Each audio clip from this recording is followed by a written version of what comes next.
So, before we begin, I wish to draw your attention to the fact that by virtue of Section 17(2)(L) of the Defamation Act 2009, witnesses are protected by absolute privilege in respect of their evidence to this committee. However, if you are directed by the Chairman to cease giving evidence in relation to a particular matter and you continue to do so, you are entitled thereafter only to a qualified privilege in respect of your evidence. You are directed that only evidence connected with the subject matter of these proceedings is to be given, and you are asked to respect the parliamentary practice to the effect that, where possible, you should not criticise or make charges against any person, persons or entity by name or in such a way as to make him, her or it identifiable. I also wish to advise you that any submission or opening statements that you have made to the committee will be published on the committee website after this meeting. Members are reminded of the long-standing parliamentary practice to the effect that they should not comment on, criticise or make charges against a person outside the Houses or an official, either by name or in such a way as to make him or her identifiable. I just remind members and witnesses to turn off your mobile phones or to put them onto flight mode as they interfere with the sound system.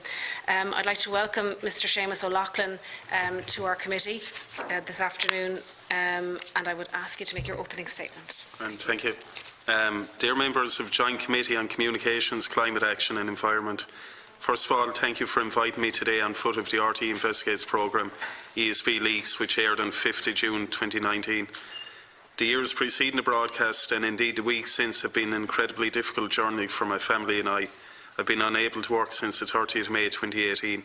I would like to take this opportunity to outline my experience of the background behind some of ESB's non-compliance issues. Propane gas.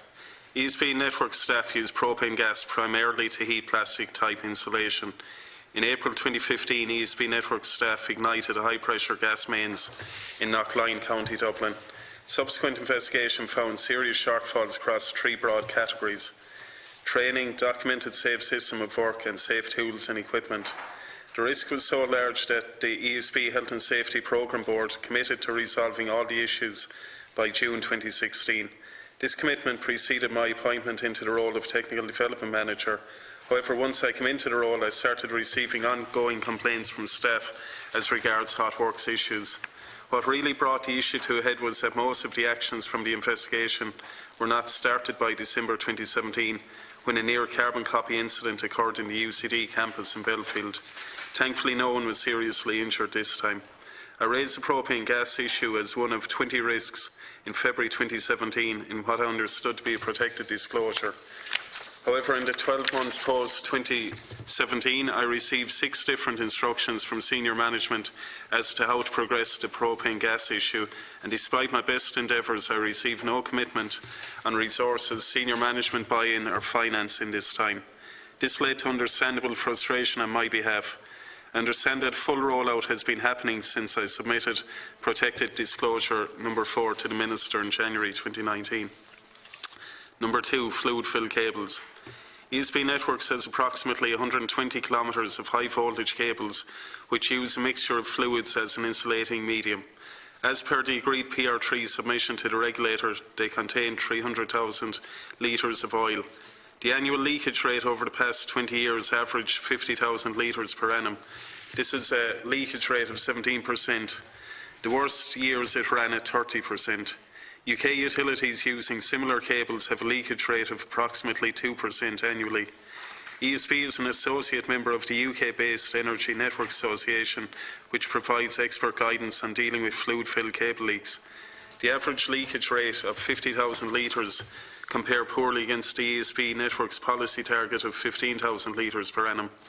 In 2017, 5 cable circuits were shown to have an environmental risk rating of 9 and were all non-compliant with both the UK and ESB standards. PR4 submission to the regulator by ESB Networks referenced environmental risk 23 times. Although the replacement fluid is biodegradable, 90% of the fluid employed by ESB contains some element of mineral oil, and indeed the internal ESB guidance is quite clear. ESB Networks is obliged by law to design out and manage the environmental risk posed by leakage from fluid fill cables on its network. It is my understanding that leakage detection and minimisation performance has improved since I submitted Protected Disclosure number 1 in January 2019. Number 3, sulphur hexafluoride SF6 reporting. In February 2017, I also raised an issue around maintenance, repair and calibration of SF6 handling equipment. Due to resource constraints since 2013, these high-cost units were not subjected to any oversight as regards a maintenance regime. This was causing significant issues for frontline staff as regards complying with the F-gas directive. The more I looked into the overall SF6 issue, the more concerned I became. Once again, I raised any issues I came across to management, along with proposed solutions. However, SF6 did not seem to be a priority.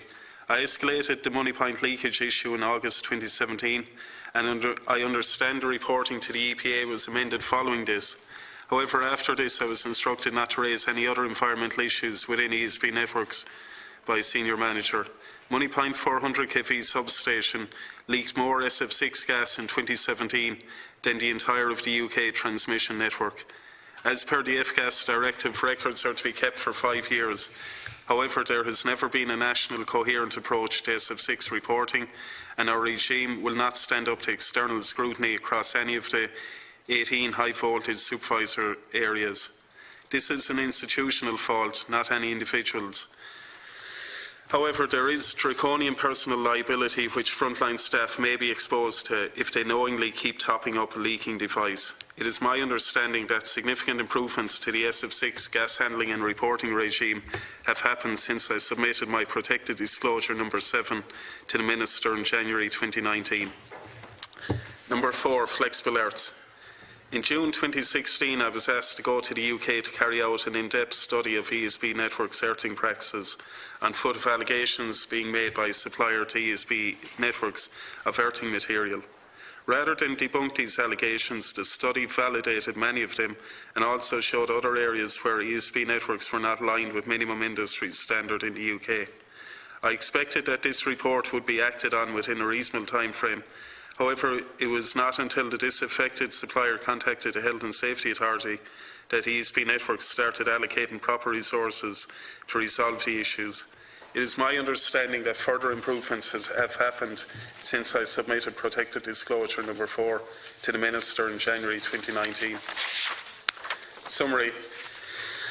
It is with a profound sense of regret that I find myself in front of you today washing the dirty linen of a company that I have worked for all my adult life and that I owe an awful lot to. I have tried to and continue to try to operate in the best long-term interests of ESB, and this has taken a very heavy toll on my personal and professional life. The ease at which ESB can choose which parts of its own procedures and policies, and indeed national and European legislation to comply with, and which it can ignore, is not a work practice which is sustainable in the current climate or which aligns with purported values of the company.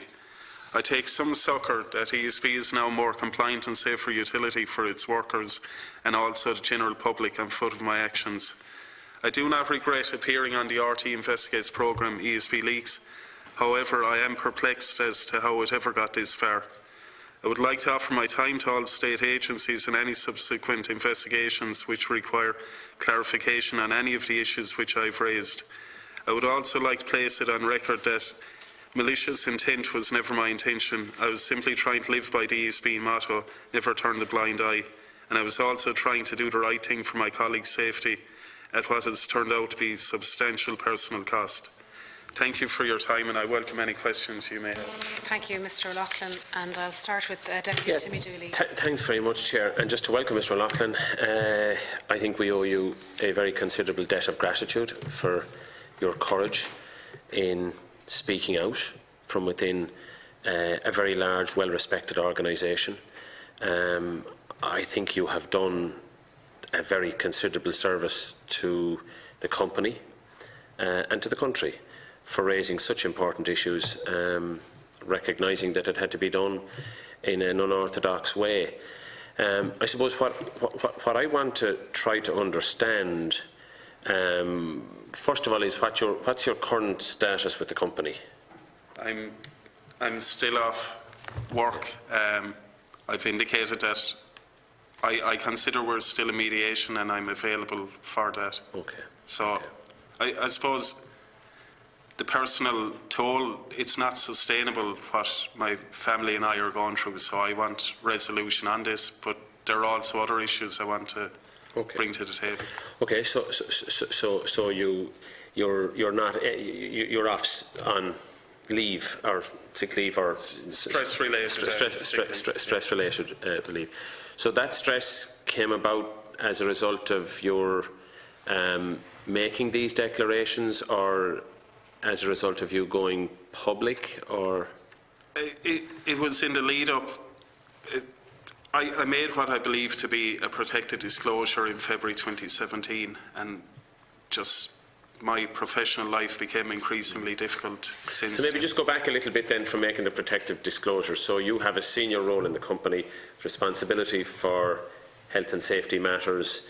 You've clearly identified how that worked. You identified problems, you recognised problems, you identified solutions, and then you sought support through the organisation to have those implemented.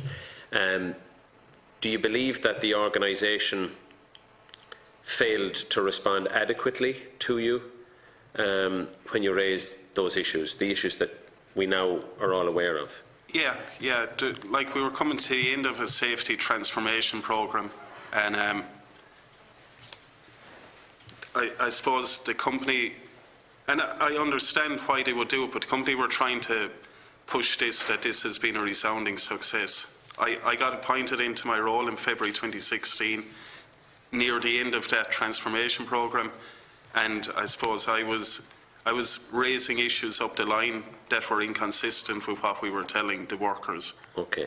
So when you then raised these issues, something clearly happened that took you from a position of raising the issues to you then progressing to a protected disclosure, because that's certainly ratcheting up your position. So maybe just talk to us about how you got to that point that you felt you had to go down the protected disclosure route. There was, I suppose it's twofold really. There was, we had a budget deficit because my function had a budget deficit because our financial requirements weren't included in the submission to the regulator. So that created tensions. Okay. And legitimate requests I was making weren't being progressed, were being blocked. So staff on the ground were coming looking for tools and equipment to comply with legislation. Yeah. And it was stopping at my desk. But what I did also then, we've 108 supervisor areas, and there was friction previously on the tools and equipment my function supplies, so I appointed a representative in each of those 108 areas. I used to contact those people on a regular basis saying, have you any issues with tools and equipment? But I also added on, do you have any safety concerns or any environmental concerns? And information started coming back at me, and do you know, I have a broad level of experience across all the major types of work we carry out. So issues that were coming back from frontline staff, I was able to validate those or dismiss those, and I think the people further up the line just got overwhelmed with the amount of issues I was bringing to their table. Okay, so what I'm trying to understand is, from a governance perspective, do you believe that there's an appropriate level of governance within the organisation, or a culture that is open to people like yourself to raise issues of serious concern? The fluid-filled cables are a perfect example. My understanding of the EU legislation that came in 2003, I think, the Groundwater Act, and we should have been reporting that to the relevant state agencies back then, but the leakage rates back then were particularly bad. Do you know, one year we hit 90,000 litres. That's more than the entire of New York City. And it wasn't being reported back then, so everyone that came in after that, people in senior levels of the company, if it wasn't reported by their predecessor, the new person in couldn't really report it. Okay. Do you know, so if you inherit a dysfunctional system and it hasn't been reported previously, you're hanging your predecessor out to dry if you report it. Okay. You know, so there's been a culture of silence around serious issues. If you're a middle manager or a senior manager in ESB, you get rotated every 3 years. Okay. Why would you draw that grief down on yourself? Okay. Why would you be the one to say we need to report this to the EPA? Okay. It's better to keep the head down and, you know, turn the blind eye. That speaks then to a culture within the organisation that a problem ignored is a problem solved in some instances. Yeah. But, you know, I get the fact that in the current climate we have to be paragons of virtue. You know, we have to fly the sustainability flag. And if we're quite good at the propaganda element of that, but if you're not living it on the ground, how can you go out and talk frontline staff with credibility? So then, okay, so we're kind of getting to the nub of it. Then, so you persisted with your retention of that information, and you continued to raise the issues as was the right thing to do. Yeah. How would you characterise the culture of the organisation when you started to take it to the next level? In other words, you contacted the minister, you went down the protected disclosure route. Culturally, how were you treated then? I don't want to get into any individual. Yeah, I just felt I was being sidelined, and the issues I was raising were being. I would imagine there was a position taken as regards me at a point in time, which wasn't reflective of my intentions. So, okay. You know, organisations by their nature defend themselves, and I was seen as a threat. Rather than, if the issues I'd been raising were embraced, we would have had a totally different outcome. And like people within the company who I know and respect are absolutely perplexed as to how we've gotten to this point. Because I wasn't a malcontent roaring and shouting about nothing. I was actually bringing issues and bringing proposed solutions which were implementable. But it was just coming towards the end of the transformation programme, the budget deficit and the volume of issues I was bringing up the line. It was kind of a perfect storm. And, you know, safety management, they talk about the Swiss cheese model, that you need 7 or 8 things to line up to cause a significant incident. Do you know, and with the industry we're in, you have to be fastidious about health and safety issues and environmental issues. And bad practices might come in. And, do you know, we had another issue with fault location vans, and the point was made to me, well, we've never had an incident with one of these, and they hadn't been maintained, repaired or calibrated in 20 years. And I made the point back that just because we've gotten away with it up till now, it's a bit like saying, I don't wear my seatbelt driving to Dublin, therefore, and I've never had an accident, so why should I wear it? You need the safety stuff when you need it, you know. So was there ever then, when you reached a certain point with your disclosures, was there ever a point where the organisation offered or in some way extended an offer for you to leave the company? Yeah, towards the end of mediation, the termination agreement was prepared by ESB. Okay. You know, and I had 3 working days to review it. You know, okay. And I suppose psychologically, I was being asked to bring the hammer down on a career I'd been in for 26 years, in which I'm immensely proud of. You know, and that was. Yeah. We want to keep it to just the governance issues we do. here. But there's just one issue on the governance that I'm a little bit concerned about in relation to that exit. Was there anything in particular in that agreement that you felt kind of was that you couldn't sign up to? Just the commitment that I couldn't bring any more issues to the attention of the minister. Okay, so there was, you were being asked to sign something that would have put a gagging clause on you from that point on in relation to you communicating with the Minister for Communications, Climate Action, is it? That's my understanding from reading it, yeah. I have the termination agreement, I could read it out verbatim, but... Well, maybe not read out verbatim, but what I could ask... We can't read it, you cannot. And I'm afraid I can't accept that information cannot be presented, but we can talk about governance in general. There's absolutely no problem there. Could I suggest then that maybe you could provide that to the committee in due course, that termination agreement, so that we can have a look at it? Because if there's something in there that you were expected to sign up to, preventing you from, in the future, communicating issues of safety concerning the ESB to the Minister. This wasn't a line that said, I won't contact the media or RTE investigates or whatever. It was specific to the Minister. Yeah, it was, yeah. I think, Chair, that's a very serious development, and I'd suggest that the committee seek that document from Mr. O'Loughlin, and we can look at it further. So then, just moving on, maybe to get it to a point. So you've gone through all of this. You've effectively, that information is out there now. We understand. We've had, Comreg or CRU. We're going to have the EPA in due course. We'll have the ESB. So the cat's out of the bag. And you've indicated that you're aware now that certain actions are now taking place on those areas of greatest concern to you. So that's a positive development. Where do you want to go from here, Mr. O'Loughlin?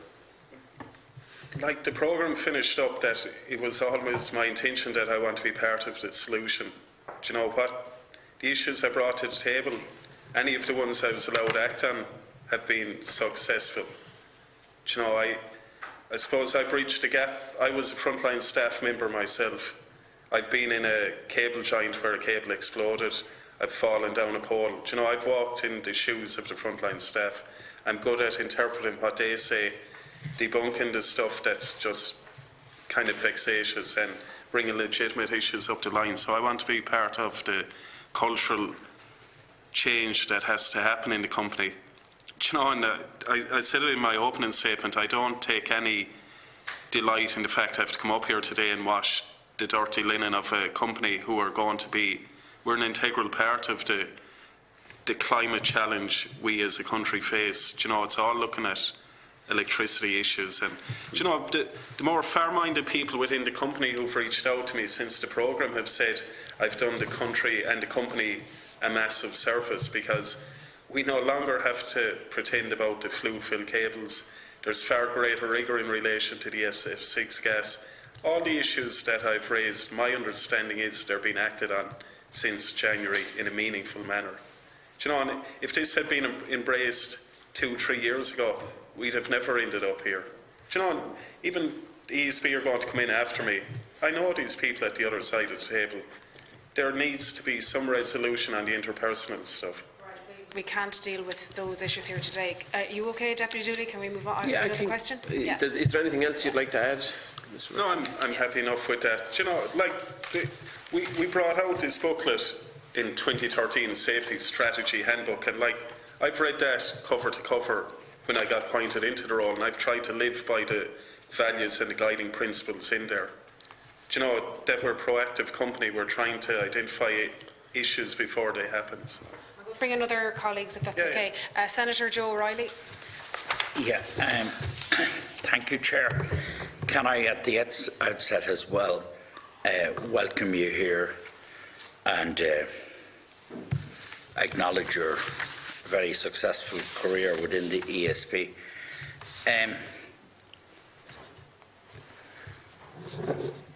You, just taking your first one, you said that, you know, on the propane gas, you found serious shortfalls across 3 categories, and then you go through the fluid-filled cables and the sulphur reporting and the flexible alerts. So you go through your list. You do acknowledge in each instance, you do acknowledge in each case that the situation has altered, am I right in that things have changed? Yeah. Somebody watching this could reasonably assume or ask the question, how can you say that, where have you the evidence of a point that you could not have achieved the same results within the ESB, within normal structures and without a public? 400 or 500 pages of documentation to back up the fact that I've been continually raising these. And it's how protected disclosure legislation is meant to operate. Changes have happened since I raised it to the Minister. Changes weren't happening prior to that, despite my best endeavours. Did you investigate all opportunity before you went down this way? Are you convinced beyond reasonable doubt that you tried every opportunity to work within structures and to achieve the same objectives? I believe I am. I believe I exhausted all internal mechanisms to progress this. And you're absolutely sure of that? Sure, I'm not an objective person to answer that question, but anyone who I've asked to look at the documentation has said, this is a farcical situation. You were highlighting issues with solutions and you were being hammered for doing that. That's how I felt. Yeah, because it just occurred to me looking at it that one understanding of it would be that the company's health and safety and structure, that there was a level of reform and ongoing improvement, and which was necessary, and you were right in your fundamental analysis, and that was happening, and they were improving, and they were getting there. And my consideration is, was that process necessary? Was it necessary to take your actions to achieve that process? And would that process not have been a likely process anyway? And how sure? I mean, how sure are you that you went the extra mile to ensure that that you needed to, that you went the extra mile to establish that the company weren't doing the right thing first and weren't willing to listen? I have the documentary evidence to back it up. Do you know, I'll give you another example. Mm-hmm. The Working Time Act, I brought that up to the Minister's attention. So that's, broadly speaking, that you have to stay, you can't go beyond 48 hours a week on average. Do you know, we had staff members hitting 70 hours a week on average over a 6, 8, 10-month period, and nobody was prepared to grasp that nettle because there was no upside to doing it. You know, it was just an institution turning a blind eye to that. It's been raised now and it's been resolved. You know, and staff on the ground, I thought, you know, a friend of mine said to me, you're going to be the most hated man in ESB because you're costing frontline staff members real money. But the general feeling I understand is that they're kind of saying, sure, we got away with it for a long time. The cat is out of the bag. We have to comply with it now. But you know, I just didn't feel it was an atmosphere where raising issues like that would be viewed positively. You're creating work for those above you, which was hard to handle. Any other questions, Senator, or will I move on to Deputy Ryan? Yeah, no, no, I'm happy enough at that, Chair. Deputy Ryan. Thank you, Richard. I must apologise, Mr. Loughlin. I had to speak in the debate up in the chamber, so I'm late down, but I've read your statement, and I suppose just to clear at the start, I've met you previously in terms of we've met on this issue. God, it was back last year now, I think, wasn't it? And I've been in several phone conversations in the meantime, and I've also been in discussions with the department officials in regard to that mediation process you mentioned. And I'd have to say, in any of the discussions or any of the dealings we've had, I found what you presented to be credible, to be subsequently to be seen to be as exactly as the concerns that you've outlined. But we're in a difficult situation because it is, and it has been difficult. My sense in these was because it is about the own personal circumstances, and it's clear that you've been through very difficult circumstances because of your willingness to, in my mind, do the right thing and call out the need for change. Can I ask just a couple of very general sort of questions without prying into the personal detail or the individual details of any manager or other? I hadn't realised that ESB motto, as you say, was never turn a blind eye. Where did that come from, or was where's the tradition of that within the company? We had 2 staff fatalities back in 2012 and 2013, I think. And we realised that we couldn't keep operating the way we were operating. Do you know, and an awful lot of money and time and expertise was invested in changing our culture. So that's where that never turn a blind eye came from. And do you know, I raised the point, there's stickers up all over the place, never turn a blind eye. Do we really mean that, or is it empty rhetoric? Do you know, are we prepared to make decisions which will be unpopular in the short term, but which will act in the long-term interests of the company? So that was after those terrible fatalities in 2012. That wasn't an old tradition going way back. That was a deliberate, conscious attempt after those fatalities to try and mend the ways, as it were, or to improve the ways. Yeah, I suppose I've been trying to understand how we've got to this point as well, and we're a very large player in the Irish industry. The various state agencies should have oversight of us, but if somebody comes in from outside, we've far more technical expertise. Some of the things we're getting away with, we wouldn't get away with it in the UK because the regulators over there have the required expertise and experience to go in and ask the real questions that will hold those accountable. The likes of the oil leakage in the UK is reported annually, and it's public reporting, anyone can see, and it's a percentage of the overall oil employed. The likes of the SF6 is reported annually in the UK. If you leak any amount, you have to get permission off Ofgem they're the equivalent of the CRU. You have to get permission off of, or you have to account for why it leaked. Do you know, and you're penalised financially. Anecdotally, I've heard that Belgium only has 7 bottles of SF6 gas. And I don't know how true that is, but in Ireland, the best guess I could come up with, having talked to the various experts in the company, was we'd somewhere between 2,000 and 5,000 bottles of SF6 gas. The likes of Moneypoint has been leaking for years, and we always viewed that we were putting SF6 gas into it. We always viewed SF6 gas as it's an €800 bottle of gas, but it's not really. I viewed it as a potentially €50,000 worth of a fine. Do you know, and the guys below there are incredibly conflicted, and I've found this around the country as well, that they're expected to keep gassing up breakers that are leaking on a regular basis. It's a bit like if the engine of your car was leaking, you could just keep topping it up with oil, but that's not sustainable in the long term. Do you know, and SF6 comes across as a kind of a benign enough issue, but like 1 kilo is the equivalent of 24 tonnes of CO2. Do you know, in the current climate, the way we handled it wasn't sustainable. Did that handbook you mentioned there come out then roughly the same time in 2012, 2013? Was that a response as part of this, don't turning a blind eye? It was, yeah. And am I right in saying, was it DuPont came in to advise ESB, or what was their role?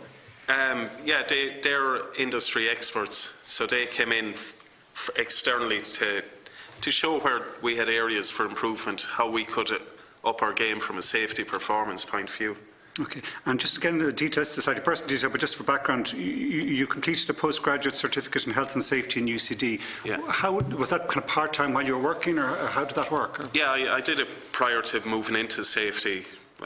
Yeah, I did it over a year. Okay. So you're up to UCD a couple of times. But. Okay. I asked a question yesterday with the Commissioner for Regulation of Utilities about the health and safety. Who do you go to if you've... Now, it's interesting you said there that in the UK, if you have a health and safety issue in work, you could go to Ofgem, their equivalent of the regulator. They answered yesterday that they don't have a direct internal working safety issue with the ESB, that if someone had a complaint, they would consider going, I think, was it the Health and Safety Authorities? Health and Safety Authority. It's the HSE in the UK, it's Health and Safety Executive. The equivalent of our HSE. Did you think of going to the Health and Safety Executive with these concerns? You've a higher bar to meet in the legislation if you go to a state agency. The Minister, the bar is lower. So, but the legislation does allow then, it sets out what the paths you could take. So yeah. Why would one go to the Minister in those circumstances with a safety complaint or safety issue? It wasn't just safety, it was safety, financial and environmental. And it was the scale of it, like it's potentially a threat to the national economy. Do you know, when you get into security of supply up around Dublin and that. So, but did you think about going to Health and Safety Executive, or? Yeah, I did actually. I rang him up one time just to get the background to it. But I suppose I was in a bit of a crisis mode myself. Do you know, I believed I may not have a job at the end of this. Okay. Do you know, there isn't a manual that tells you how to go down this road. And if I'm being honest, could I have handled things differently? I presume I could. Yeah. Do you know? One question, you said in your presentation here this afternoon that one of the issues, compounding factor, as you say, was that due to an accounting error, my function faced a shortfall on my budget of $4 million per annum. Can you explain that? And I don't want to run into any, don't want to raise any inappropriate questions, but just to give background on that. We prepare a submission to the regulator every 5 years, so this is the agreed PR4 submission. Yeah. And my understanding is that they forgot my function's financial requirements.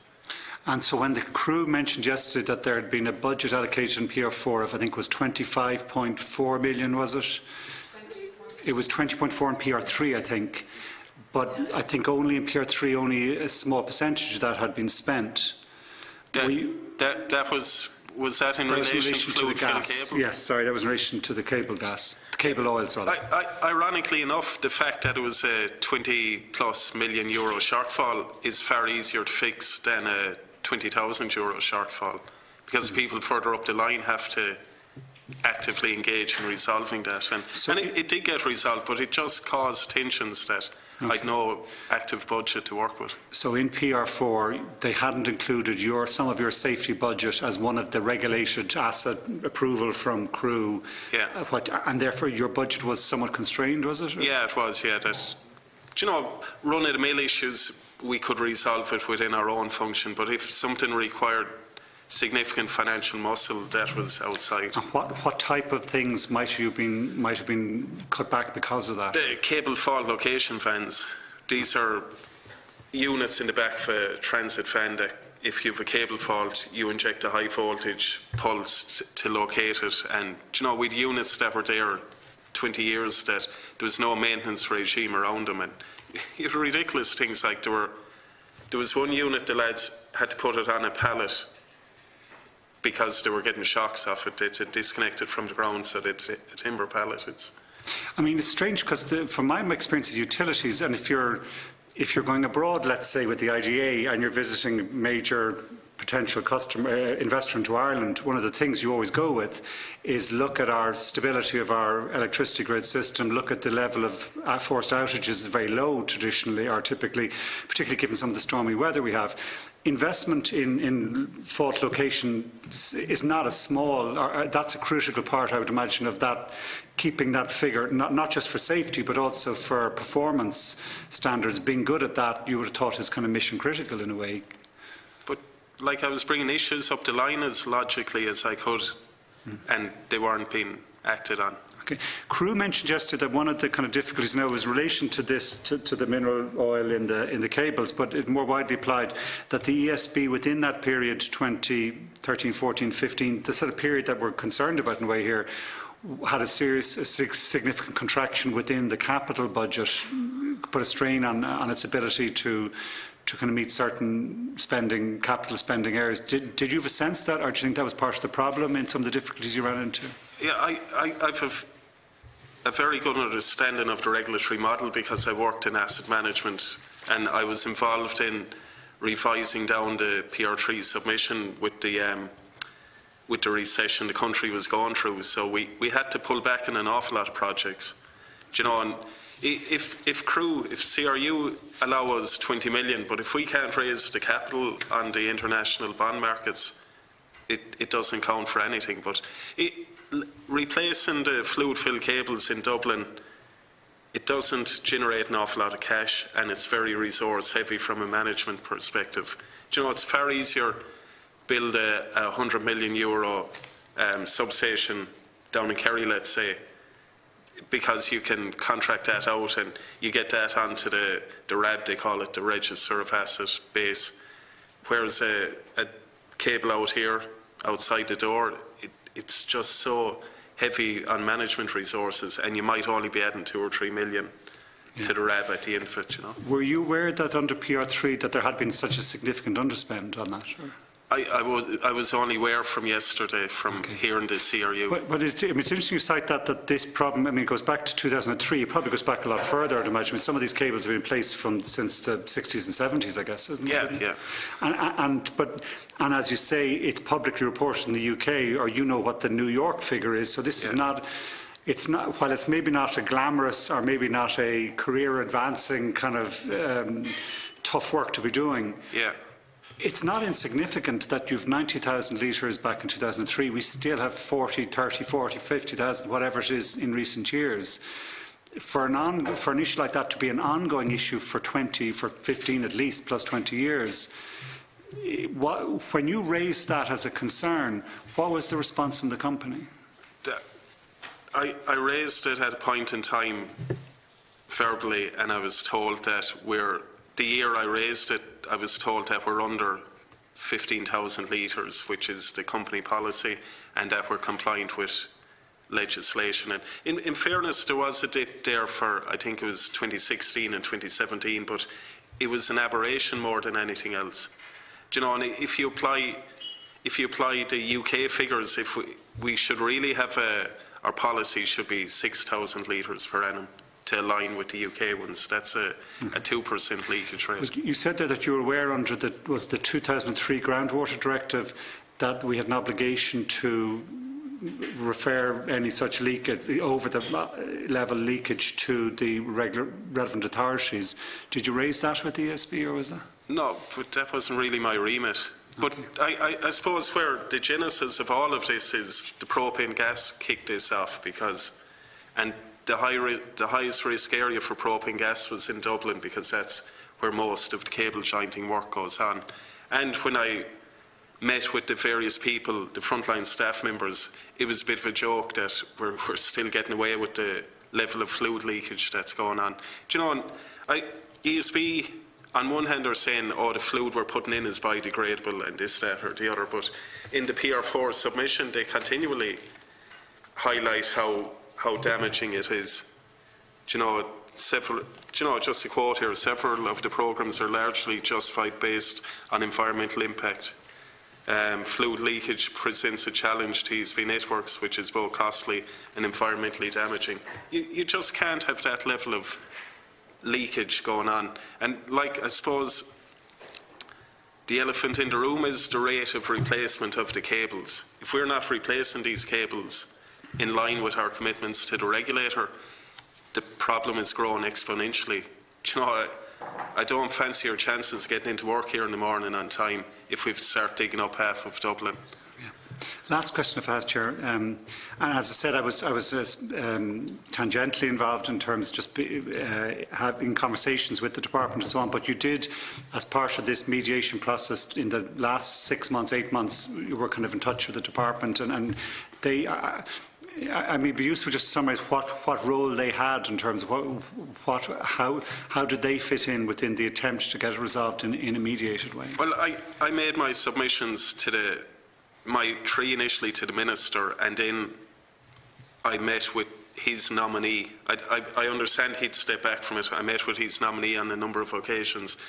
But I suppose my wife and I were aware of the psychological toll this would take, so I didn't actually submit them until January 2019, because we had to be prepared for what would come at us after that. ESB were given a period of time to investigate each of the issues I raised and come back with responses. And do you know what? They have acted on an awful lot of the issues I've raised, which is validating, if I'm being honest. But I suppose where I'm left is, where will I be in 6 months' time? Will I still have a job? Will I be able to provide for my wife and family? Do you know, that's the moral conflict, or that's the difficult situation I'm finding myself in. Do you know, there has been, as I said it earlier, what I would contend are the more far-sighted people within the company reckon I've done the company a massive service, because we've been compelled to grasp very difficult nettles, the likes of the SF6 reporting. And you know, staff are asked to go out and re-gas breakers that are continually leaking. That's a clear breach of the F-gas directive. Do you know, and has the EPA is the EPA an oversight authority, or is it a policing authority? Do you know, what role has the CRU got in all of this? all that needs to be clearly defined that this doesn't happen again. Can I ask a question? One side, last question. Has the EPA approached you or asked you for any information or contacted you in any way? No, and I haven't been any... I expected when I brought these issues to the Minister that there would be tic-tacking over and back. Do you know, that I'd be asked to validate whatever I was sending in, but it was just I sent them in and I had to sit my hands in, and I suppose financially it's been a challenge to sustain this. Do you know, I'm quoting legislation and that, and I'm quoting UK figures, and there's an awful lot of clever people within ESB at the far side of the table, you know, pushing back on what I'm saying, but like the figures speak for themselves. We continually say in the, you know, in the submission to the regulator why we need to do this work, how environmentally damaging it is, and on the other hand then we're saying, oh, the cable fluid is biodegradable, but you know, it's not. The stuff that's been displaced isn't biodegradable. Do you know, anecdotally I heard we use C4 up until the 60s or 70s, and do you know, that's particularly damaging if you look at the safety data sheet. It would be great at the end of this in our sustainability report if we report on the fluid-filled cable leakage, if we report on the SF6 gas. Do you know, that's a real cultural shift that would happen, which will make us... Like, I've absolutely no doubt ESB will come out of this a more resilient company. Our staff will have better chance of getting home safe and sound. It's called not turning a blind eye. I think. Yeah, but where do I fit into this? Do you know, how am I going to be at the end of this? And once again, I'll reach out to the company. I want to re-engage in meaningful mediation. Do you know, I want to be part of the solution to all of this. So. Thank you very much indeed. Thank you very much, Mr. Loughlin. We thank you for coming before us this evening. So I'd like to suspend our meeting until 7:30. Thank you. So I'd like to welcome Mr. Paddy Hayes, Managing Director, Mr. Paul Mulvaney, Executive Director, Network Customer Delivery, and Ms. Claire Quain, Network Operations Manager from the ESB, to the meeting. So before we begin, I wish to draw your attention to the fact that by virtue of Section 17(2)(L) of the Defamation Act 2009, witnesses are protected by absolute privilege in respect to their evidence to this committee. However, if you're directed by the Chairman to cease giving evidence in relation to a particular matter and you continue to do so, you're entitled thereafter only to a qualified privilege in respect of your evidence. You're directed that only evidence connected with the subject matter of these proceedings is to be given, and you're asked to respect the parliamentary practice to the effect that where possible you should not criticise or make charges against any person, persons or entity by name or in such a way as to make him, her or it identifiable. We also wish to advise you that any submission or opening statements you have made to the committee will be published on the committee website after this meeting. Members are reminded of the long-standing parliamentary practice to the effect that they should not comment on, criticise or make charges against a person outside the Houses or an official either by name or in such a way as to make him or her identifiable. And just to remind members again, and request to turn off your mobile phones as they interfere with the sound system. And I will ask Mr. Hayes to give your opening statement. Thank you very much, Chair.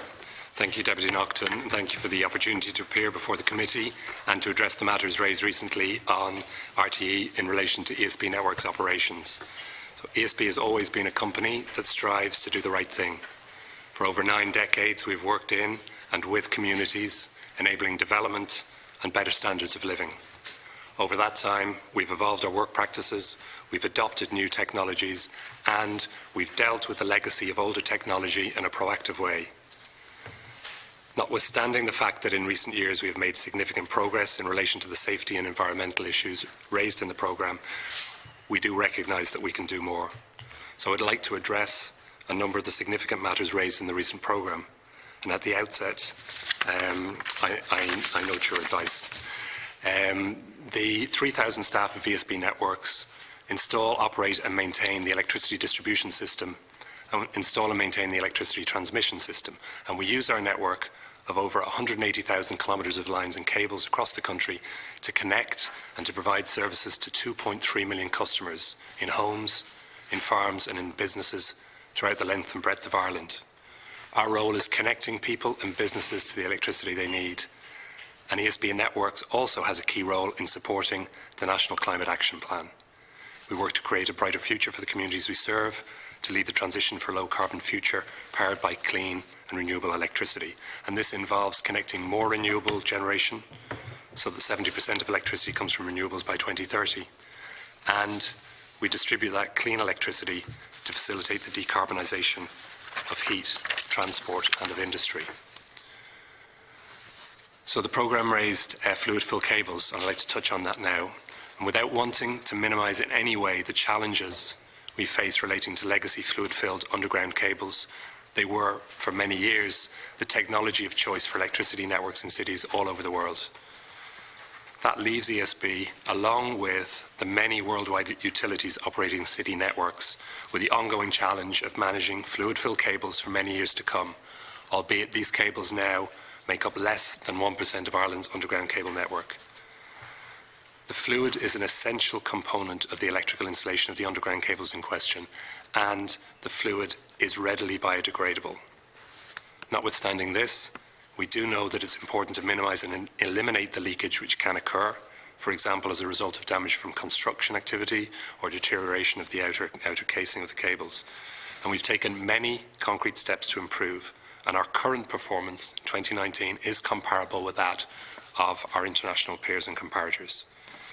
Those concrete steps include replacing almost 20% of those underground fluid-filled cables so far, thereby removing the source of 40% of the historical leakage, and investing in specialist detection equipment that allows us to track leaks down more quickly. Our current rate of fluid leakage is in line with international comparators at 10 cubic metres per year. In relation to reporting, we have reported the rate of fluid usage in underground cables annually to our sectoral regulator, the CRU, since 2007. Also, I'd like to make it clear that since 1993, our records show five occasions over the last 26 years in which we had cable fluid spill to water, and in each case we notified the relevant local authority or Waterways Ireland or both and immediately mobilised an environmental response. However, we acknowledge and accept that a greater and more systematic level of liaison with the relevant local and other statutory authorities in relation to cable leaks is appropriate, and that is now happening. Moving to SF6 gas. SF6 gas, it's a standard insulating gas used in switchgear all over the world. It's specified by the international manufacturers of modern switchgear because its properties make it particularly good at providing the insulation and arc suppression required to safely operate high voltage switchgear. At ESB Networks, we comply with the requirements of the EU F-gas directive, and we have reported our annual usage of SF6 gas each year to the EPA since 2006. One of the characteristics of SF6 in switchgear is that a certain level of leakage is anticipated. Until 2019, ESB Networks' SF6 gas usage was higher than peer comparators, but that is primarily because of an issue with switchgear at our Moneypoint transmission station. Now that switchgear has been de-energised and taken out of service and replaced, our SF6 usage will be significantly lower. And I should point out that that was a major project started a number of years ago, but it has finished, and we have switched that out and de-energised it in the last month or so. Safety culture. I think it's important to address aspects of safety culture raised in the programme, and ESB has, over many years, invested in an open culture which encourages employees to identify and report any safety issues they become aware of. We believe that these are a leading indicator, increasing people's involvement in safety and cumulatively reducing the likelihood of injuries. ESB Networks has over 3,000 highly trained and very committed employees who, between them, raised over 4,500 good catches in 2018. We acknowledge and appreciate the commitment of all those who openly raise safety suggestions, believing this to be the key to continuous improvement and evidence of an open and supportive safety culture. For example, the decision to replace the handheld blowtorches referenced in the RTE television programme came about as a result of initially our employees identifying issues and reporting incidents in their use, and then after a review process that model of torch was replaced. We have a well-resourced safety organisation, an organisation which audits, reviews and supports safety performance and any issues and incidents raised in the normal course of our daily operations. Our safety and environmental systems are audited annually and are accredited to OSAS 18001 and ISO 14001. I'd like to address speaking up, please, Chair, for a second. ESB has a very clear policy on speaking up. We provide comprehensive supports for employees who feel the need to speak up, including a 24-hour confidential helpline that can be accessed by phone or online, and an opportunity for people to contact directly ESB's group internal auditor. ESB Networks is an open organisation. The issues highlighted in the RTE programme had been identified as part of our safety and environmental reporting systems. Many had already been the subject of internal review, investigation and action. With the disclosures from the Department of Communication, Climate Action and the Environment, any concerns raised in those disclosures that had not already been investigated within ESB Networks were assigned for investigation. These investigations were carried out by people with the appropriate expertise from areas of ESB outside of ESB Networks or by using external specialist companies where appropriate. Also, at the request of ESB's Chief Executive, we are now commissioning an external review of the potential for the environmental impact of ESB Networks operations to ensure that our own internal assessments are comprehensive. I'd like to address, finally, aspects of the security and reliability of Dublin City Network that were raised in RTE's programme. The Dublin City electricity network, including the underground fluid-filled cables in question, is designed, configured and operated to provide a high level of security and reliability typical of any modern city. The high and medium voltage network is monitored 24/7 in real time using a modern operations management system, and accordingly customers in Dublin, whether domestic or business customers, enjoy a reliable, a resilient and a high quality electricity supply. So in summary, ESB has always been a company that strives to do the right thing. Throughout our history we have evolved our work practices, we have adopted new technologies and we have dealt with the legacy of older technology as we have had to do in a proactive way. Notwithstanding the fact that in recent years we've made significant progress in relation to safety and environmental performance, we do recognise and acknowledge a number of areas where we could and should have done more, and we recognise opportunities for further improvement into the future. My colleagues and I will be happy to address any questions that they may have on these or any other matters. Thank you very much, Mr. Hayes. I'll start with Deputy Dooley. Well, Chair, thanks for the comprehensive overview and thanks for being with us. Just a couple of things. I suppose, first of all, the issue that would have raised greatest concern from an environmental perspective was this ongoing leakage of oil. You reiterated again that it's readily biodegradable, but I think you suggested, or there was a suggestion, that there was some level of mineral oil as part of that coolant in up to 90% of the cables. I think that if memory serves me well, that's what was suggested in the programme. Now, the understanding is that that's not biodegradable. So just to be very clear, there are two types of fluid in the cables, and both are biodegradable, both readily biodegradable. And I might ask Paul Mulvaney, who's the Director of Customer Delivery in ESB Networks, maybe to provide a little bit more detail, Deputy. Okay, well, the main point is that both of those compounds are readily biodegradable and certified to OECD standard 301D. And maybe just as an introduction to fluid-filled cables, there's a document that the members of the committee have been handed out, and it shows pictures of 4 different types of fluid-filled cable. Yeah. You have the document in front of you there. So all of the cables have the same components. They all have copper as a conductor, so that's what carries the electrical power. They have an insulator then to stop the power escaping from the conductor. They have an earth sheet around the outside to make sure the cable operates safely, and then they have another covering as that forms a protective outer layer. So if you look at the top left-hand diagram there, the fluid passes through the centre of the conductor, and the insulating medium is paper on the outside of the copper, but the fluid seeps into that paper, and it's the combination of the paper and the fluid that provides the isolation. On the top right-hand side is a different construction. You see a 3-phase cable where the fluid goes through the copper pipes on the outside of those cables. Lower left is a different construction again, where the fluid isn't in separate ducts, and the cable's just immersed in it. And then the bottom right diagram is of the modern cable, which is there's plastic used, there's no fluid at all as an insulation medium in that cable. So all new cable has this XLPE construction, and there's no need for fluid. So just in terms of our network, we have 25,000 kilometres of cable, and only less than 1% of that is fluid-filled cable. Those cables were installed back in the 50s, 60s, 70s. The last one was installed in 1989. So that's a technology that's been moved away from all over the world, but all large cities have legacy cables that they are managing, and all have leakage that they have to manage as well. So this isn't an issue that's unique to... But you're comfortable that it is absolutely biodegradable and it's certified and tested Yes. to those standards? Yes. Okay, and obviously the EPA will have a view on that when they've completed their investigation, I assume? Yes. Okay. Just in relation to the gas that you talked about, SF6, do you have an inventory of what SF6 you have in stock? Yes, we do. And Deputy, if I might ask Claire Kwan. Claire is the operations manager for ESB Network.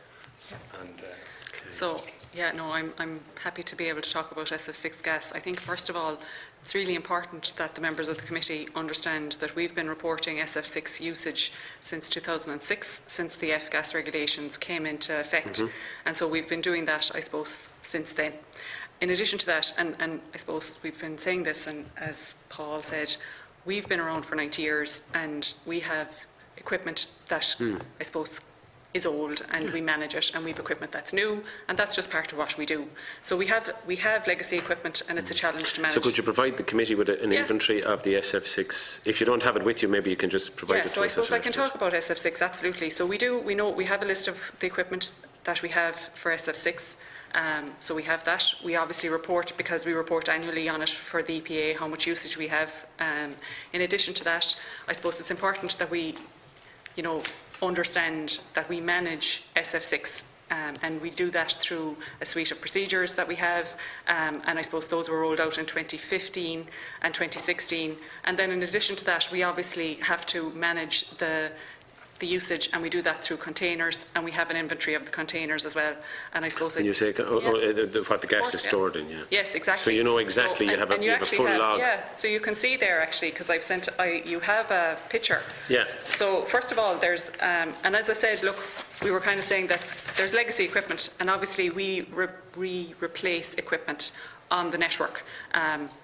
That's part of what we do. And but if you get a call from the EPA tomorrow, you have access to a database of information that knows exactly how much SF6 gas you have and where it's located, how it's stored, all of that. So what we have is, we know what SF6 equipment we have. No, I'm talking about not so much the equipment now, I'm just talking about the gas rather than the equipment. So we know what SF6 equipment we have, and therefore obviously the SF6 equipment has the SF6 gas in it. Okay. We're constantly improving that. So as you can see, in relation to the money point, for example, the first picture, you can see that we have the old money point switchgear. Yeah. And then that, as my colleague Paddy said, we've decommissioned that.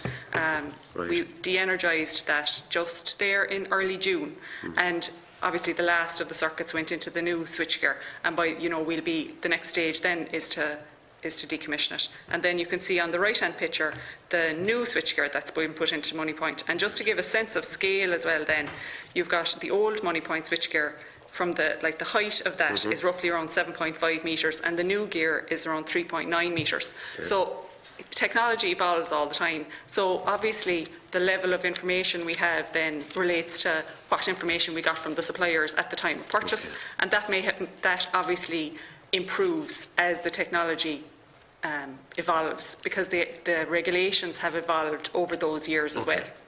But for clarity, you have an absolute, you have absolute clarity around your inventory. You know exactly how much of this gas you have in your ownership. So what I'd say is we know we have we know where all of the gas is in relation to, we know the equipment that is filled with the gas, and we are always trying to improve in relation to the inventory. So, for example, if we have old equipment, we may not have got originally the total volume of SF6 gas from the supplier.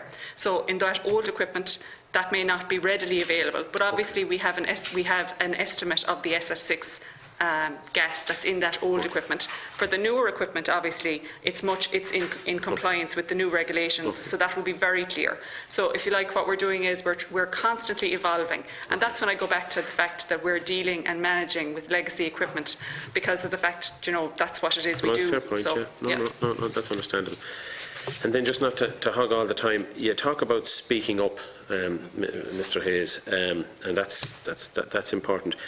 Just, we'd heard, and you had the benefit of hearing evidence that we received earlier, where a suggestion has been made that in an exit, we don't want to talk about specifics here about any individuals, but so in terms of speaking up, if somebody is leaving the company and they have to sign certain declarations, there's a suggestion that there was a potential for somebody to give a commitment not to bring up any further areas of concerns as regards legal non-compliance with the ESB, and that information not be provided to the Minister for Communications, Climate Action and Environment. Would you have any comment on that?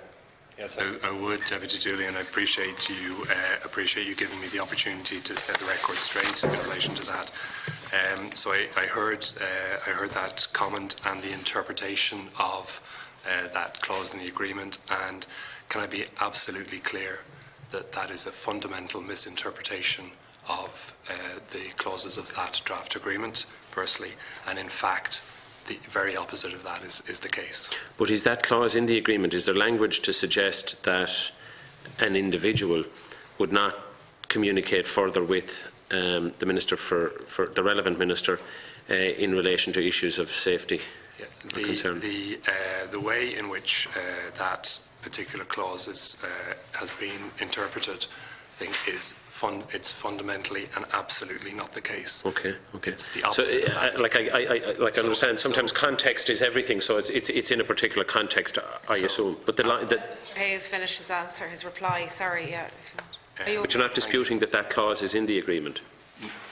Well, I would be happy. I'd be happy, Chair, to at some stage in the future go through that agreement with with the committee. We're not going to discuss any individual cases now, but just I suppose this is at more a governance level. You're asking the question, Deputy. Is that correct? Purely for. I mean, look. What we've got to be careful here is that in having this conversation with you, that we satisfy ourselves that there isn't a potential for a culture to develop within your organisation that would silence or would seek to silence or would have the effect of silencing people who might otherwise be minded to speak up. Yeah, so I can make. And I'm sure from your perspective you'd want that addressed if such absolutely existed. And that's why that's in the general with your employees. So that is why I appreciate the opportunity to clarify that any interpretation along the lines that you have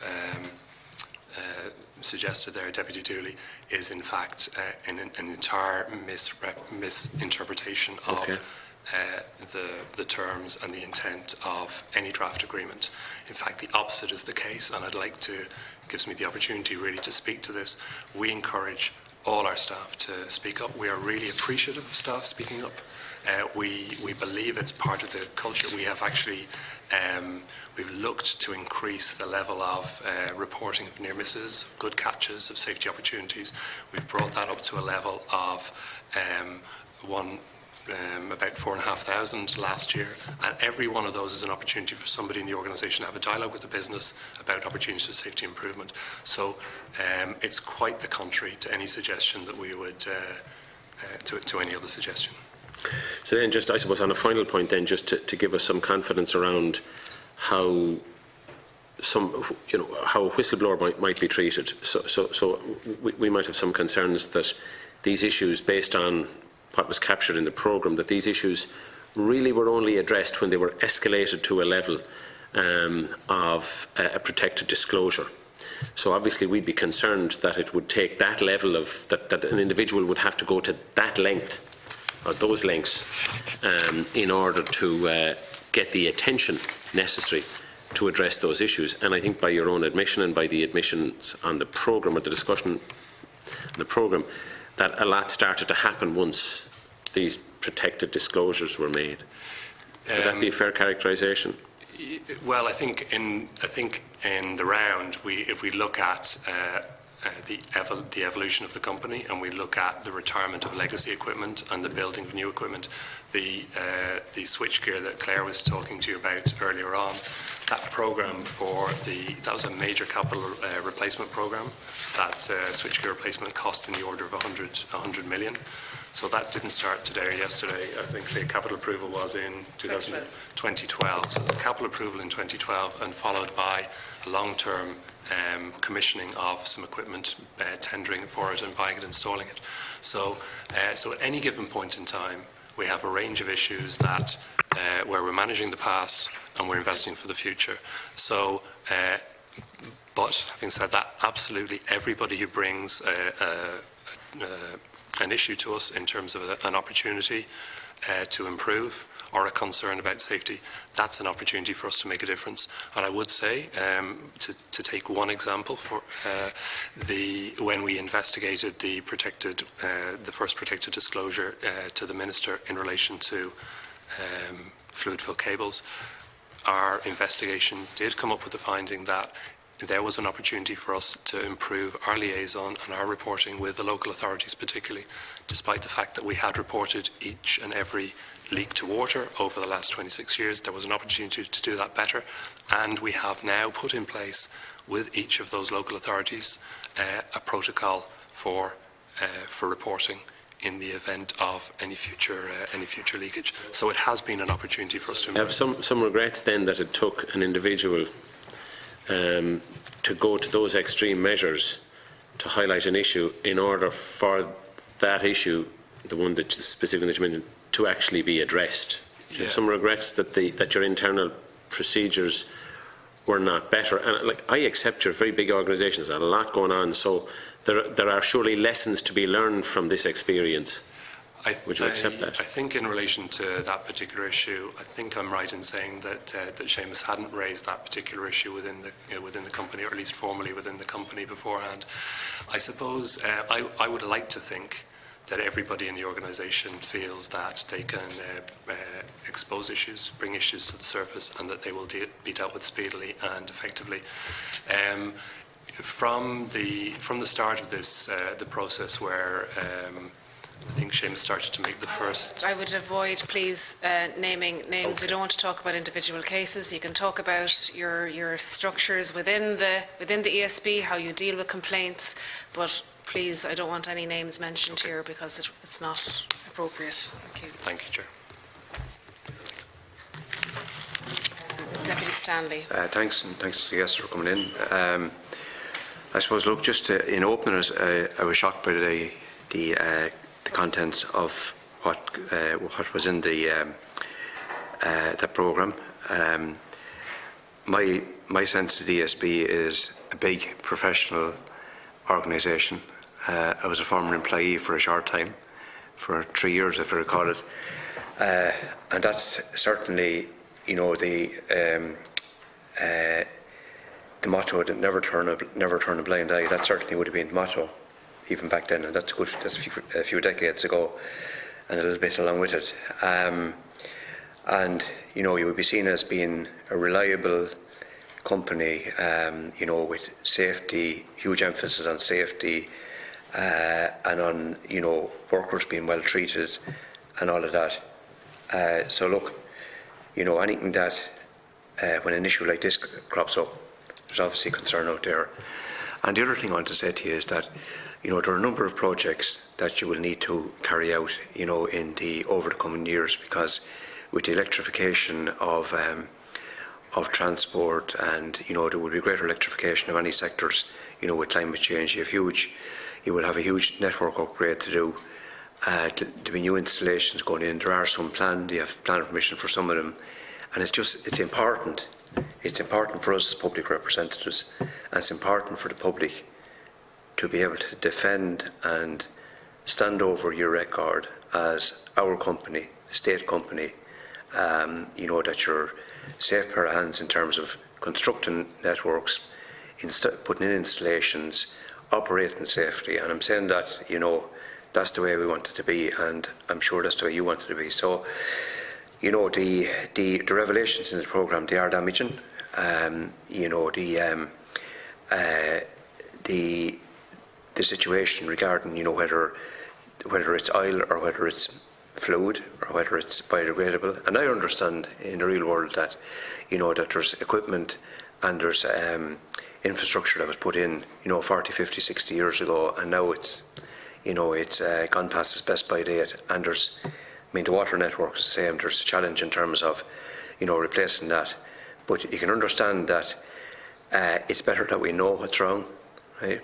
It's better that it's brought to the attention of relevant authorities, that relevant local government, in this case the Dublin City Council, knew, brought to their attention what was happening, the Environmental Protection Agency.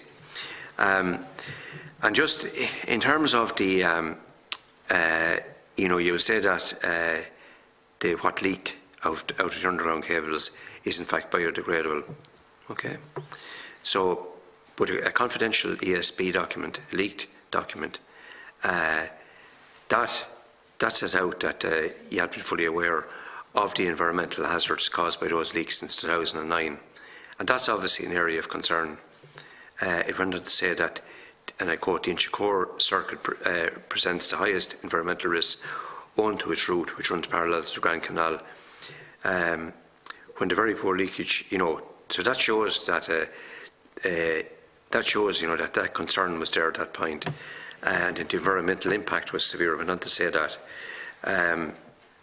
in 2014 there was an acid replacement and maintenance report, and in regard to the Grand Canal of Dublin, it said, and I quote, "This is a route in which ESB Networks has had considerable difficulties in accessing the cables for cable leak repairs." And once again, the report stated that, and I quote, "an area where leaks could present a very high environmental impact." So between 2012 and 2014, 10,000 litres of oil leaked into the waterway alone. Now you can understand that that's of huge concern in terms of that, that was not brought out into the full light of day at the time.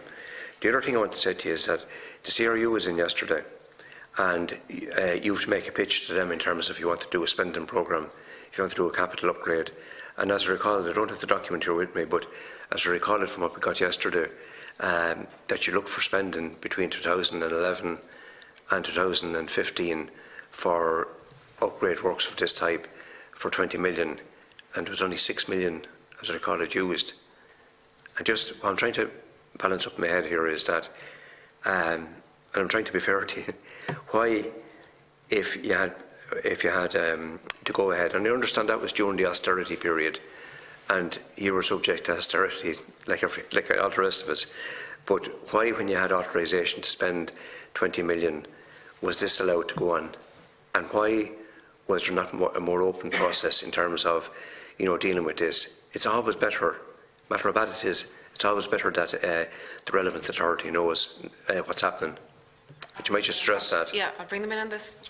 Thank you. I might ask Paul to address that again. Okay, Deputy Stanley, thank you for that. You raised a number of different issues. I'll try and get to them all. First of all, you mentioned a specific leak and that a certain amount of fluid went into the canal. That fluid did not leak into the canal. There was a leak from a cable near the canal, but the canal banks are impermeable, clay structures to keep the water in, obviously, and the only way for the fluid to get into the canal is to get in over the top. That particular cable is 1.2 metres below the level of the canal, so no fluid from that particular leak got into the canal. That's just one point. Having said that, a big leak, and it took time. It actually took more time to find than to actually repair. So the repair itself is quite a tricky piece of work, but finding the leaks in these cables can be quite challenging. So the traditional methods for doing it, and remember a cable might be a number of kilometres long, is when you know you have a leak in a cable, you have to dig a hole halfway along the cable and bring liquid nitrogen down and freeze the cable, and then monitor the pressure on either side of the frozen piece to see which side the leak is in, and do that same process a number of times in order to find the leak. Now we've invested in a newer technology, which where you put some gas into the fluid, and you have a detector to effectively sniff that gas. In the case of that particular leak, it didn't work because that leak was right under the middle of the road, on a very busy road, obviously, and so the old method of actually digging and looking for the leak took a period of time. I think the last point you raised was around the spend. So, we agree work programs with the regulator on a 5-yearly basis. We go through these various price reviews, and we agree a program of work that we're going to get done. So over the last number of price reviews, we have changed out 44 kilometres of that underground fluid-filled cable to bring the total number down now to 177 kilometres. But we did it on a risk-based method, so we looked at the cables that had the highest history of leaking and replaced them first. So by taking out 20% of the cables, we got rid of 40% of the leaks. Okay, and just in relation to, you said that there's 177 kilometres left. Yes. Is that mainly in the Dublin area? Yeah, it's mainly in the Dublin area, but in some other cities as well, but mainly in Dublin. And in terms of replacing that, phasing out that infrastructure, what period of time are we talking about? So replacing the cable is a very tricky piece of work, because you need to find a new route for the cable. So if you consider underground where the cable is, there are lots of other services. There's water, there's sewage, there's telephone cables, there are broadband cables, there's gas pipe work. And for example, there has to be certain clearance between the electrical network and the gas network.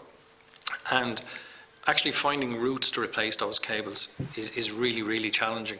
So this is something that takes a long time to do. But we are working our way through this. These cables, by the way, electrically are sound for another 100 years. So they're doing their job. They're well designed from an electrical point of view. Clearly, we want to take them off the system because of leakage. But it's not a simple fix.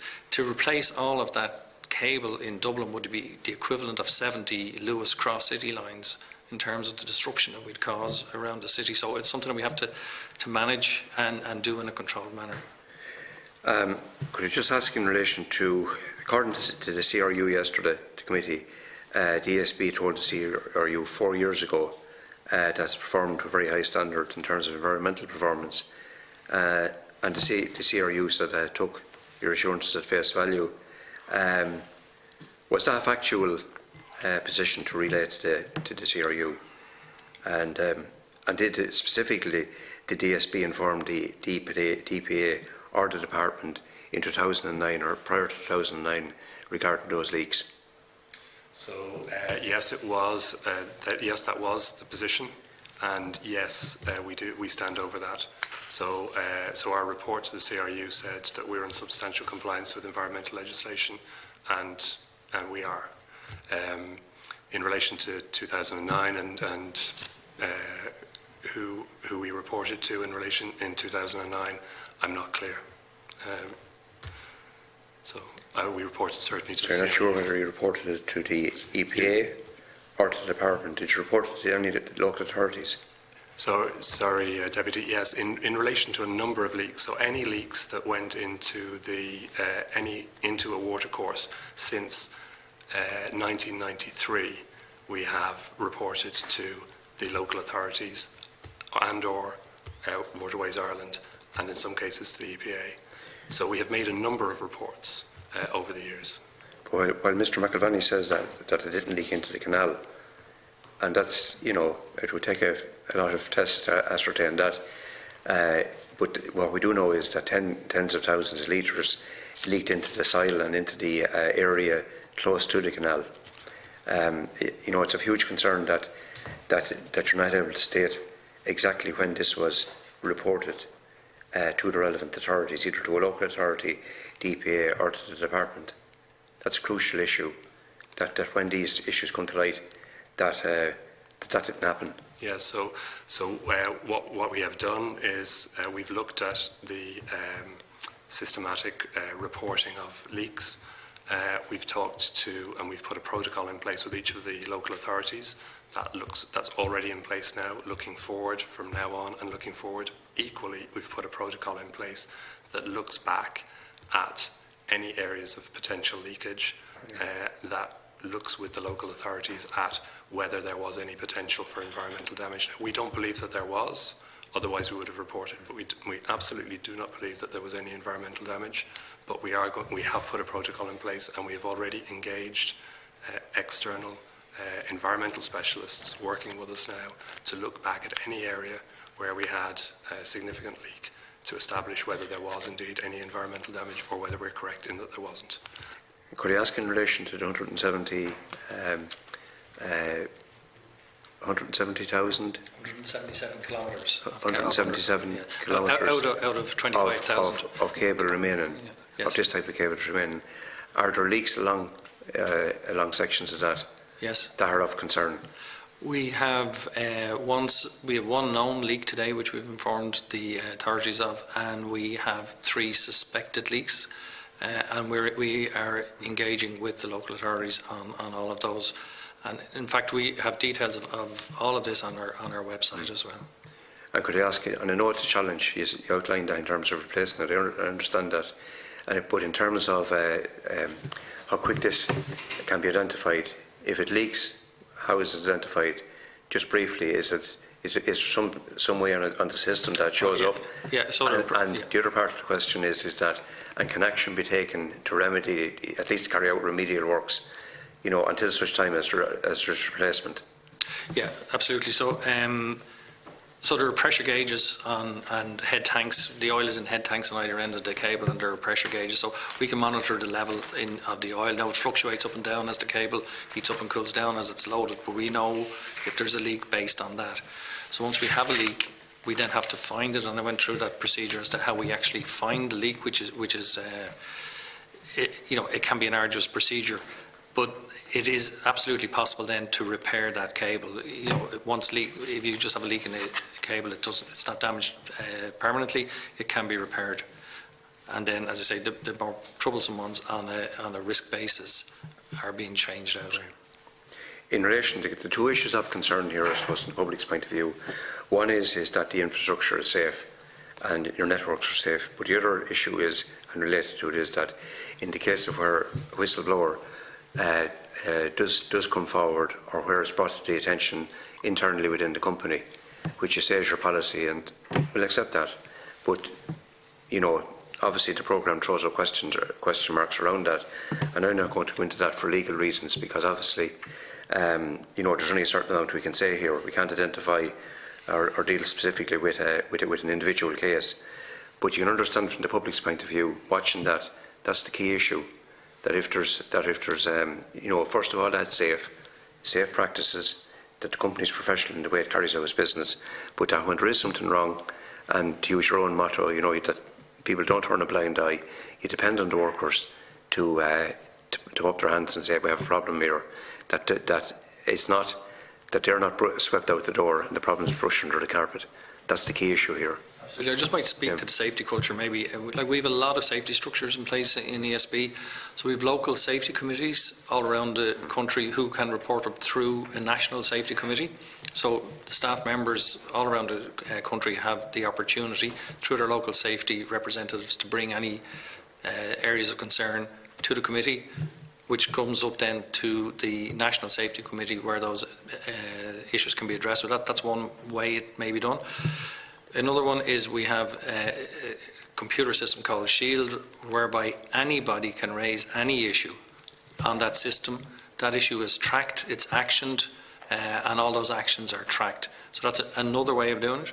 And we have, over the last year, started a transformational behavioural safety programme using consultants that brought over from the UK around people's relationship with safety.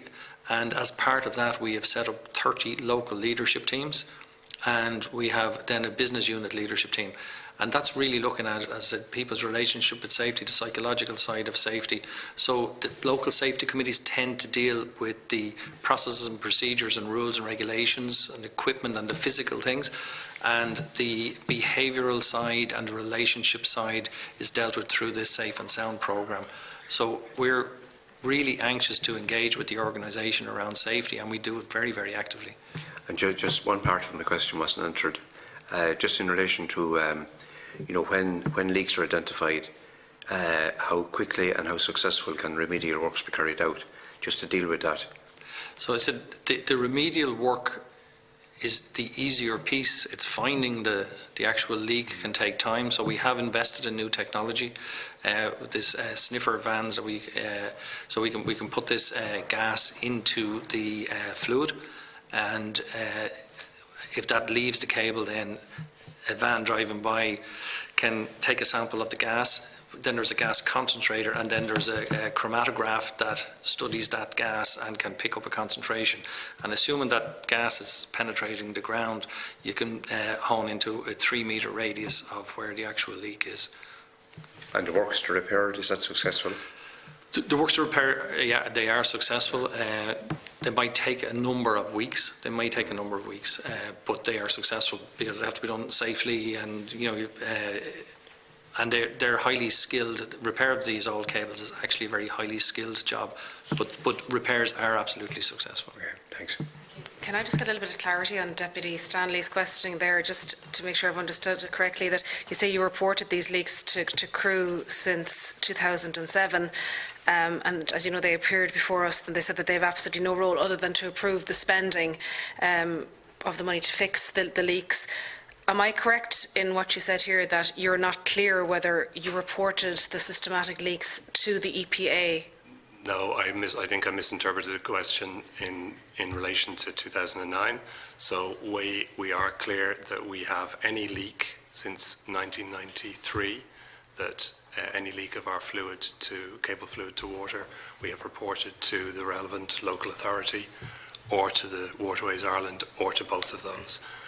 The EPA included. So any leak that you're aware of, that you have reported them to the EPA, is that correct? No, since 1993? No, so since 1993, any leak that went to water, we have reported to the relevant local authority, to Waterways Ireland, or to both, and we have immediately mobilised an environmental remediation team and remediated that impact.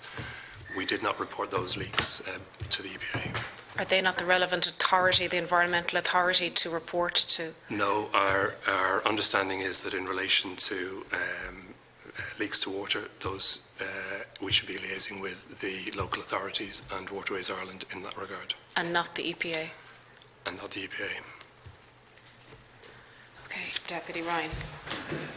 Apologies for the late second last night at the Dáil, so it's just slightly busy. There's all sorts of things going on. So, and I'm sorry if some of the questions I'm going to ask maybe are repeating what has already been asked, but I'll keep my contribution brief. Just take a couple of examples. Sulfur hexafluoride, is it the gas that's used for insulating in, I'm not a technology person here, in the generation system. I'm not too sure where it's used. As my understanding with Mr. Loughlin, the concern was that the use of that was way above what international best practice was, that the reporting and monitoring and accounting for the use of it was not giving an accurate assessment of what was happening. What is your response to that concern, and what has changed in the ESB with regard to the use or the monitoring of the use of SF6, as I understand it's called? Thanks. Thank you, Deputy Ryan. I might ask Claire Kwan, who's the Operations Manager for ESB Networks, to respond to that. Yeah, so I'm happy to talk about SF6 gas. So first of all, it's used as it's an insulator. It's a really good insulator, and it also has arc suppression qualities. So what that means is, if you're flicking a light switch, you might get a spark, which is fine. Obviously, if you're on a very high voltage, it's very important that there's an arc suppression medium to do that, and SF6 is really good to do that.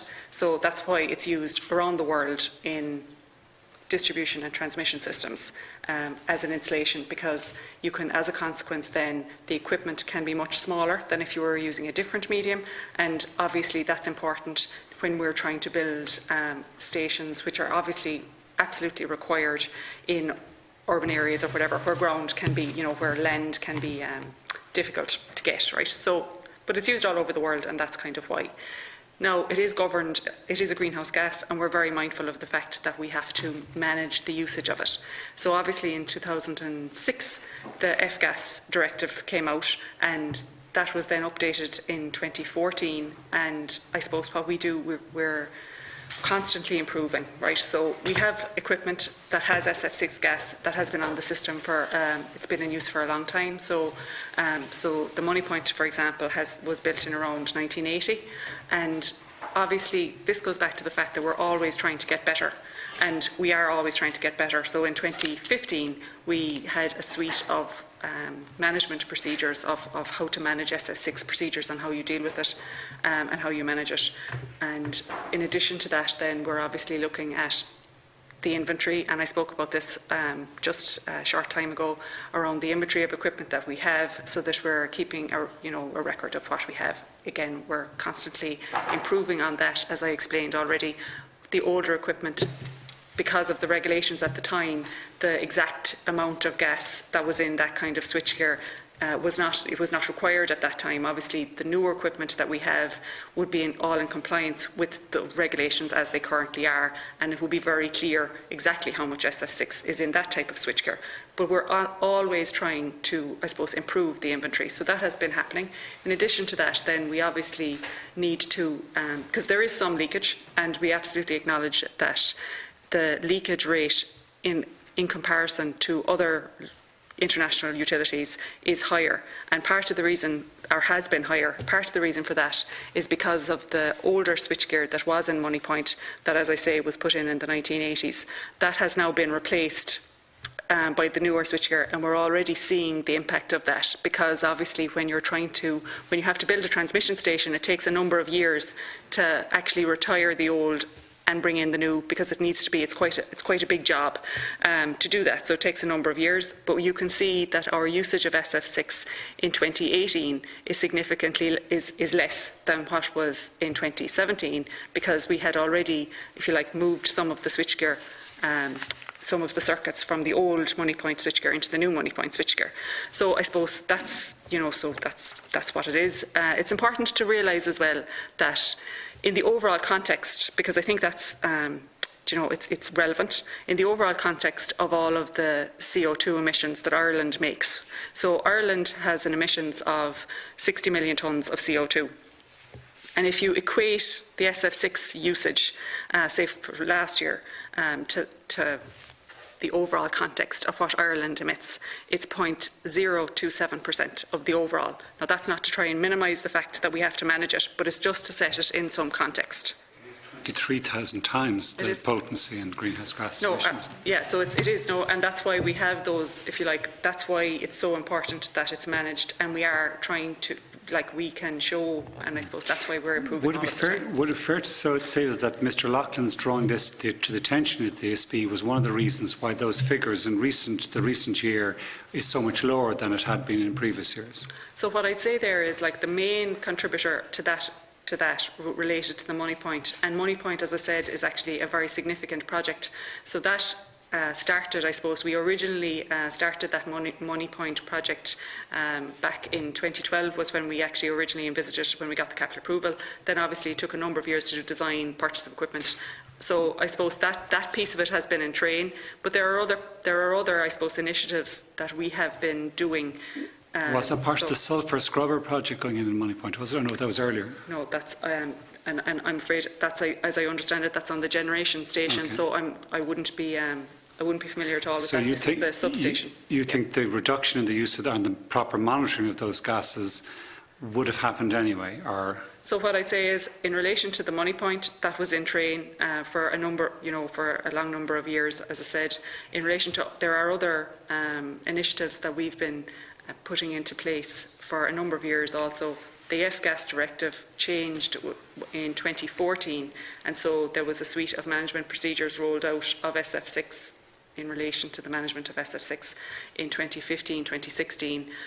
We're looking at the inventory. We're also looking at the improvements in relation to containers, as in the obviously particular containers. If I put it a different way, when he came to the ESB with concerns about the monitoring and accounting and reporting and assessment of what was happening, would you agree he had a valid concern in regard to what was happening with SF6 and the ESB? Yes. In relation to the concern that was raised, it's a valid concern.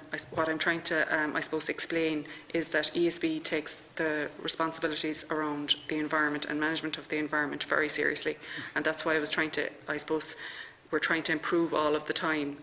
But are there areas that we can improve more? I have no doubt, but that there are. Second question, and I'm only touching the surface here, just as a random example. One of the other things that Mr. O'Loughlin raised. Sorry, Deputy. Just mention names here or identify people. If you could just talk, I suppose, in generalities. Oh, yeah, no, I'm not going to. I don't want to go into any. And I suppose I should acknowledge that I've been talking to Mr. O'Loughlin during this process. I didn't approach the ESB on this because I understand it was in a mediation process, and I was hoping that mediation process would resolve the issues. I don't want to raise any person, or not question any person or individual in the ESB here, or indeed Mr. O'Loughlin. But just to get to the public interest, the concern that's been raised regarding the fault locator vans, and again, I'm not a technical expert in here, but from what I've listened earlier on today even, there was a description of instance where fault identifier crews were out in vans, and again, it was a question around the inventory of vans, the upgrading, the maintenance, the monitoring, the equipment in them. Where there was a description earlier on we had this afternoon where a crew were out on that they were getting a live electric. I don't know what the correct technical word is, but that they had to earth it, I presume, in even using a wooden platform or whatever to use some of those fault detector equipment. I may be inaccurate in that now. You would have seen the earlier presentation. I presume you know what I'm talking about. In relation to that criticism, and as I said in my own question earlier on, like fault detector vans, I would have thought were one of kind of a real key part of what ESB would pride itself in doing well in the maintaining a grid even in stormy or difficult conditions. I might take that one.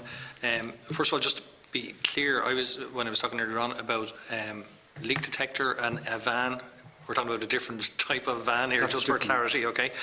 But we have the largest fleet of vehicles or the second largest fleet of vehicles in the country. We've over 2,000 vehicles, and they're managed on a Tranman system that looks after all of the maintenance records, etc.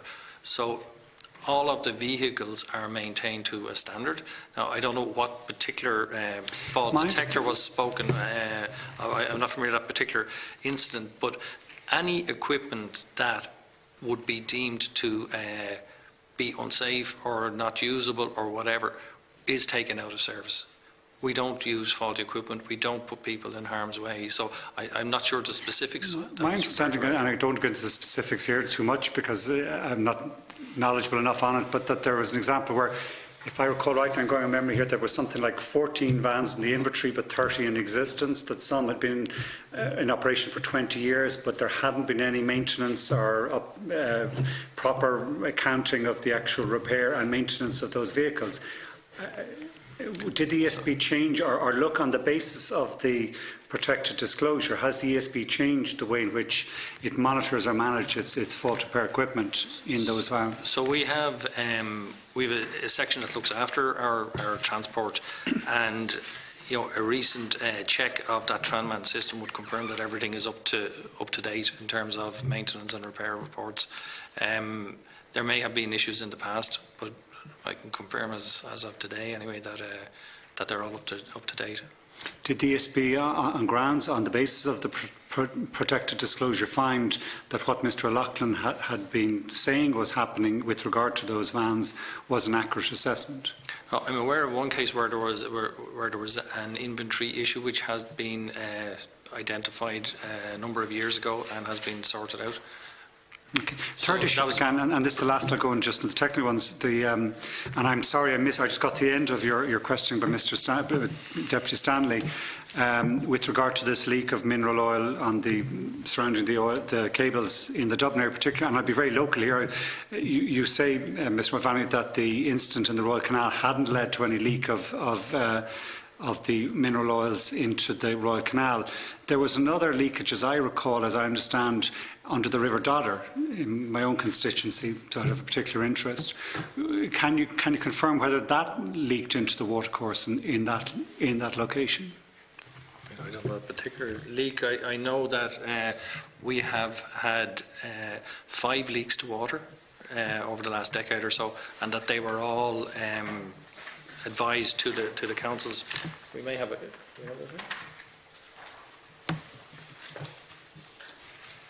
Yes, so well, certainly there was a leak in 2009 between Dodder Road and Temple Oak, and that was a spill to water, and that was notified to Dublin City Council at the time, and equally it was remediated. I'm not sure now exactly where that was or whether that was going under the Dodder, but it was in Dodder Road. And as Paul said, we have had, since 1993, we've recorded 5 spills to water from fluid-filled cables, and we have reported. Would that have been reported to the EPA as well? No. Should it have been reported? I don't think so. I don't believe that it should have been. Mr Loughlin cited, I'm trying to go in memory here now, the 2003 groundwater directive, as I recall, saying that it should be. Why would you report it to the council but not to the EPA? Because we think that that's the appropriate place to report it, and in fact what we're doing at the moment, or what we've just done, is we've established a more formalised protocol for systematically reporting with each of the local authorities, and that then will tell us whether it's sufficient to report to them, or indeed whether there are aspects of that particular a particular leak or a particular environmental situation where a report has to be escalated to the EPA. There is a general concern, there's a serious concern in the sense, and I understand, Mr Mulvaney, what you said about the technical difficulties in finding these leaks, but as I understand, the leakage rates was in 90,000 litres in 2003, we heard earlier. Was it 43,000 litres last year? Or? Yes, so we have had high leakage rates in the past. At the moment, we're at best international practice. So what we've done is we've looked to see what is good practice, and we've looked at the ENA, which is the Electrical Networks Association in the UK, where there are about 20 different network operators, and they have a voluntary reporting code there, and they have, and in terms of how they report to the local authorities in that case, and also their threshold levels for dealing with leakage and their targets. So we have adopted the same targets that they have, which is 50 litres per kilometre per year of cable, which would give us a target of 10,000 or 10 cubic metres of leakage a year. So we're on target for that now. How many thousand litres is that? That's 10,000 litres a year. Yeah.